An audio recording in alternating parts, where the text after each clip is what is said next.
મહેસાણાના વિસનગરમાં ઋષિકેશ પટેલે 92.58 કરોડના વિકાસ કાર્યોનું ભૂમિપૂજન, ખાતમુહૂર્ત અને લોકાર્પણ કર્યું હતું, જેમાં આશરે 54 જેટલા વિકાસ કાર્યોના ભૂમિપૂજન, ખાતમુહૂર્ત અને લોકાર્પણ કર્યા હતા. તો ઋષિકેશ પટેલે વિસનગરવાસીઓને વચન આપ્યું હતું કે વિસનગર સિવિલમાં જિલ્લા કક્ષાની સારવાર સુવિધાઓ મળશે.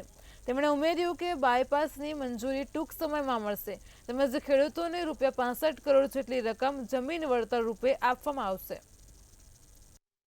આજે અહીંયા વિસનગરમાં નગરપાલિકા ભવનનું ખાતમુહૂર્ત અને સાથે ડીવાયએસપી કચેરી અને બંગલાનું લોકાર્પણની સાથે લગભગ 100 કરોડ કરતા પણ વધારે વિકાસના કામોના ખાતમુહૂર્ત અને લોકાર્પણ થઈ રહ્યા છે. સમગ્ર વિસનગરની અંદર અને સમગ્ર મહેસાણાની અંદર CSR ફંડથી આરોગ્યમાં સુવિધાઓ વધારે કરવો, વિસનગર સિવિલ હોસ્પિટલ હોય, MM સાયન્સ કોલેજ છે,